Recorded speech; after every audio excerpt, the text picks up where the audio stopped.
ये नहीं भूलना चाहिए मोदी सरकार को कि ये विपक्षी दल 60 से 70% भारत की आबादी का प्रतिनिधित्व करते हैं और चुने हुए प्रतिनिधि और सरकारें हैं।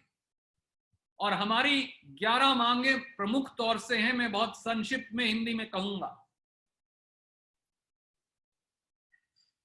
जो परिवार इनकम टैक्स की ब्रैकेट से बाहर हैं, उन सब परिवारों को 7500 रुपया प्रति परिवार 6 माह के लिए दिए जाएं।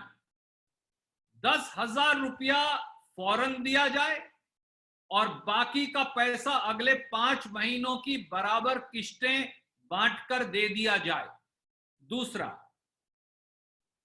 हर जरूरतमंद व्यक्ति को 6 महीने तक 10 किलो अनाज मुफ्त दिया जाए। इसके साथ साथ महात्मा गांधी नरेगा के काम करने वाले लोगों की संख्या 200 कर दी जाए। वह महात्मा गांधी नरेगा स्कीम का इस बारे जरूरी तौर से बजट बढ़ा दिया जाए। नंबर 3, हमारे राष्ट्र निर्माताओं मजदूरों की निःशुल्क घर वापसी का केंद्र सरकार फौरी तौर से इंतजाम करे। इसके साथ साथ विदेशों में फंसे हिंदुस्तान के छात्राओं और हिंदुस्तान के नागरिकों को फौरन वापस लाने का संपूर्ण इंतजाम भारत सरकार द्वारा किया जाए। नंबर 5, अनाप शनाप और तानाशाही तरीके से मजदूरों के संरक्षण वाले लेबर लॉज को जो खत्म किया जा रहा है, इस पूरी प्रक्रिया पर लगाम लगाएं और जहां जहां इस प्रकार के मजदूर विरोधी कानून पारित कर दिए गए हैं, इन 60 दिनों में उन्हें वापस लिया जाए। नंबर 6, रबी की फसल, खास तौर से गेहूं, सरसों इत्यादि, इसकी पूरी खरीद न्यूनतम समर्थन मूल्य पर किसान की हो और जहां कम मूल्य मिला हो वहां न्यूनतम समर्थन मूल्य दिया जाए। इसके साथ साथ फसल को बाजार या मंडी तक पहुंचने का पूरा इंतजाम सुनिश्चित किया जाए। भारत सरकार खरीफ की फसल के लिए कीटनाशक दवाइयां, बीज इत्यादि उपलब्ध करने का पूरा इंतजाम करे।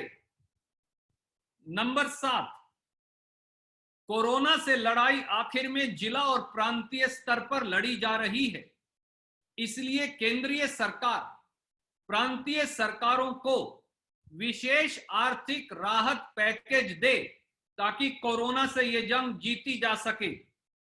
नंबर 8, साफ शब्दों में केंद्रीय सरकार बताए कि लॉकडाउन से बाहर जाने की कोई नीति उनके पास है या नहीं और लॉकडाउन से बाहर निकलने की वो नीति क्या है। नंबर 9, संसद इस देश का सबसे बड़ा मंदिर है। संसद सरकार पर अंकुश भी लगा सकती है और नीतिगत नियंत्रण भी।